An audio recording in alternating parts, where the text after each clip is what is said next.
Hi everyone, react project के इस part के अंदर हम लोग कोड को अलग से हाईलाइट करके डिस्प्ले करवाएंगे। इस चीज़ का क्या मतलब है मैं आपको थोड़ा और एक्सप्लेन करके बताता हूँ। मान लो आप हमारे एआई टूल से कुछ ऐसा क्वेश्चन पूछते हो जिसके अंदर थोड़ा बहुत कोड इंक्लूडेड है, जैसे कि आपने यहाँ से पूछ लिया write for loop code in JS. So यहाँ पे बहुत सारा कोड भी लिखा हुआ है और लास्ट में कुछ टेक्स्ट भी लिखा हुआ है, बट आप इस कोड को रीड नहीं कर पा रहे हो प्रॉपरली यहाँ पे। सो हम लोग क्या करेंगे इस पार्ट के अंदर, इस कोड को रीडेबल फॉर्म में अलग से हाईलाइट करवाएंगे ताकि आप लोग कोड को अलग से पढ़ पाओ, टेक्स्ट को अलग से पढ़ पाओ। ऑलराइट, और ये हमारी रिएक्ट जेएस प्रोजेक्ट की प्लेलिस्ट है जो आपकी डेफिनेटली हेल्प करने वाली है रिएक्ट जेएस की जॉब प्रोजेक्ट इंटरव्यूज वगैरह में। पूरी प्लेलिस्ट देखना, लिंक आपको डिस्क्रिप्शन बॉक्स में मिल जाएगा। अगर मैं स्टेप्स की बात करूं तो देखो, सबसे पहले आपको एक रिएक्ट सिंटेक्स हाइलाइटर होता है वो इंस्टॉल करना पड़ेगा, देन रिएक्ट मार्कडाउन होता है उसको भी इंस्टॉल करना पड़ेगा। उसके बाद जो हमारा आंसर वाला कंपोनेंट है ना, यहाँ पे ये वाला, इसके अंदर हम लोग रिएक्ट मार्कडाउन कंपोनेंट को यूज करेंगे। और इस रिएक्ट मार्कडाउन कंपोनेंट के अंदर ना हमें एक कंपोनेंट नाम से प्रोप्स पास करना पड़ता है। ये थोड़ा कॉम्प्लेक्स होता है बनाना, इसके लिए भी अलग से एक लॉजिक बनाना पड़ेगा। देन हम लोग पूरे फ्लो को टेस्ट करेंगे कि सही से काम कर रहा है कि नहीं कर रहा। ऑलराइट, देन मैं यहाँ पे क्या करता हूँ, एक न्यू टैब ओपन करता हूँ और यहाँ पे लिखता हूँ रिएक्ट सिंटेक्स हाइलाइटर। सो ये वाला पैकेज ओपन हो गया। इसके बाद मैं यहाँ पे लिखता हूँ रिएक्ट मार्कडाउन। सो दोनों पैकेज आ चुके हैं, दोनों को मैं इंस्टॉल कर लेता हूँ। कमांड आपको यहाँ पे दिख रही है। सो इसको मैंने यहाँ से कॉपी करा और यहाँ पे टर्मिनल ओपन कर लेता हूँ मैं, और यहाँ पे लिखता हूँ sudo। इस पैकेज को मैंने इंस्टॉल कर लिया। आफ्टर दैट दूसरे वाले पैकेज पे जाते हैं, मार्कडाउन वाले पे। इसको मैं यहाँ से कॉपी करता हूँ और यहाँ पे sudo के साथ इसको इंस्टॉल कर लेता हूँ। ऑलराइट, दोनों पैकेज हमारे इंस्टॉल हो चुके हैं। आफ्टर दैट आपको क्या करना है, आपको सिंपली जाना है आंसर वाले कंपोनेंट के अंदर, और यहाँ पे जो आंसर आपने यूज़ करा है ना, इसको नेक्स्ट लाइन के अंदर एक लाइन गैप बना लो और यहाँ पे लिख दो रिएक्ट मार्कडाउन कंपोनेंट। इसको इसने हाईलाइट नहीं करा, रिएक्ट मार्कडाउन, एंड इसको आप इस तरीके से बंद करके यहाँ पे आपका टेक्स्ट लिख सकते हो। देन इसके अंदर बेसिकली आप क्या करोगे ना, यहाँ पे एक प्रोप ऐड करोगे कंपोनेंट से, और इसके अंदर जो भी आप एक प्रोप बनाना चाहोगे उसका नाम रख सकते हो। मैं इसका नाम रखूँगा रेंडर। देन उसके बाद जो आपने यहाँ पे रेंडर लिया ना, इसको बनाना भी पड़ेगा। सो मैं यहाँ पे कांस्टेंट लेता हूँ रेंडर, और ये बेसिकली ऑब्जेक्ट होगा।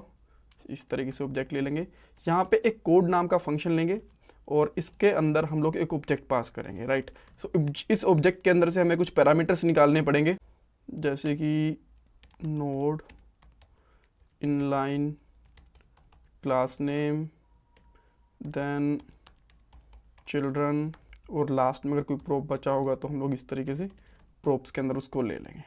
ऑलराइट, देन सिंपली एक कांस्टेंट ले लेना है आपको, जिसका नाम आप चाहो तो मैच रख सकते हो, चेक करवाने के लिए कि इसके अंदर लैंग्वेज कीवर्ड है कि नहीं है। राइट, देन आप यहाँ पे चेक करोगे लैंग्वेज, देन यहाँ पे ब्रेसेस लेके /w प्लस, एंड लास्ट में फिर से आप इसको यहाँ पे स्लैश ऐड कर दोगे। अच्छा, 2 स्लैश ऐड हो गई, इसको हम लोग यहाँ पे हटा देते हैं। एंड देन यहाँ पे चेक करोगे एग्जीक्यूट फंक्शन, exe होता है, इसके अंदर आपकी जो क्लास नेम होगी वो पास कर दोगे। अगर नहीं है तो उसको छोड़ दोगे एम्प्टी। बेसिकली हमारे पास कुछ क्लास नेम है नहीं, बट स्टिल हम लोग एक कह सकते हो कि केस मान के चल रहे हैं कि अगर आपके पास कुछ क्लास होगी इस रेंडर को जहाँ पे भी हम लोग अप्लाई करेंगे ना यहाँ पे, तो वो क्लास यहाँ पे आके अप्लाई हो जाएगी basically. Alright, okay, so last में सेमीकोलन लगा सकते हो। देन इसमें हम लोग रिटर्न करेंगे, चेक करेंगे कि अगर कुछ भी इनलाइन नहीं है एंड मैच कुछ मिल गया, यानी कि इसके अंदर जो ये लैंग्वेज है ये चीज़ इसके अंदर आ गई है, देन यहाँ पे सिंपली आपको यूज़ करना है सिंटेक्स हाइलाइटर। ये सिंटेक्स हाइलाइटर, यस, यहाँ से आ गया। और इसके अंदर ना यहाँ पे आप चाहो तो इसको मेरे हिसाब से सिंगली इसी तरीके से सेल्फ क्लोजिंग के जैसे भी यूज़ कर सकते हो। एंड देन यहाँ पे सबसे पहले जो हमारे पास प्रोप्स आ रहे हैं ना, ये सारे के सारे ये पास कर देंगे, प्रोप्स जो हम लोगों ने यहाँ से निकाले थे। देन उसके बाद में चिल्ड्रन आ गए, और चिल्ड्रन के अंदर हम लोग बेसिकली क्या करेंगे, इसको स्ट्रिंगिफाई कर लेंगे। बेसिकली स्ट्रिंग लेंगे और जितने भी हमारे पास ऊपर चिल्ड्रन वाले कंपोनेंट के अंदर चीज़ें आई हैं उनकी स्ट्रिंग को हम लोग रिप्लेस कर देंगे, डॉट रिप्लेस। देन हम लोग यहाँ पे स्लैशेस यूज़ कर लेंगे, बेसिकली /n $, एंड देन इसको स्लैश को बंद कर देंगे। आफ्टर दैट इसको एम्प्टी स्ट्रिंग के साथ में लगा देंगे इस तरीके से।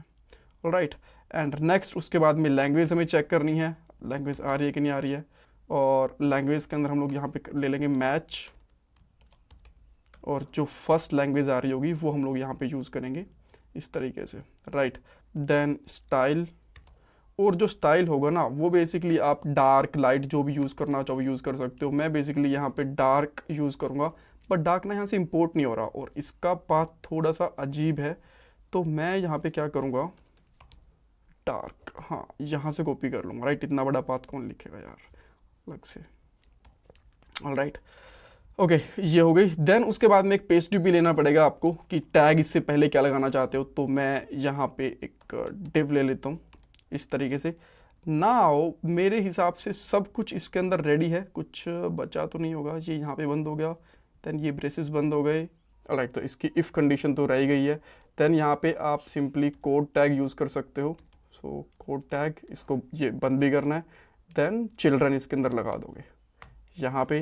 देन एक चीज़ आपको सिंपली यहाँ पे और भी करनी पड़ेगी, वो ये कि यहाँ पे आपको प्रोप्स भी लगाने पड़ेंगे इसके साथ में जितनी भी आए हैं। एंड देन क्लास नेम भी आपको यूज़ करना पड़ेगा।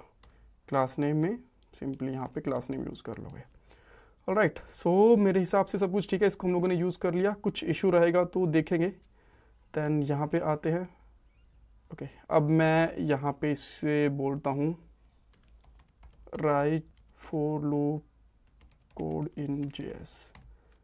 नाउ लेट्स सी कुछ एरर आता है, क्या आता है। थोड़ा स्लो भी चल रहा है आज, बट कुछ तो है यहाँ पे। अच्छा, react markdown is not defined, alright. तो हम लोग क्या करते हैं, यहाँ पे ऊपर आके सिंपली लिखेंगे import react markdown from react markdown, right. So ये एरर तो चला जाना चाहिए। नाउ अगेन एक बार सेम क्वेश्चन पूछ के देख लेते हैं क्या आंसर आता है। नहीं, बट हमारा कोड आया नहीं। लेट मी सी कि हमने क्या मिस करा है यहाँ पे। ओके, सो यहाँ पे कंपोनेंट नहीं यार, कंपोनेंट्स आएगा, ये चीज़ मैंने मिस कर दी थी आई गेस। सो एक बार इससे सेम क्वेश्चन फिर से पूछना पड़ेगा। Let's refresh this and ask same question again, alright. So now अभी आप देख सकते हो कि हमें यहाँ पे जो कोड है वो अलग से हाईलाइट होके आ रहा है और जो कोड के बाहर वाली चीज़ें हैं वो हमें अलग से दिखाई दे रही हैं, right. So this is how we can display the code. So that's all for this part. Thank you so much for watching this part. इसमें कुछ डाउट, कंफ्यूजन है, मुझे कमेंट सेक्शन में पूछ सकते हो। Thanks everyone.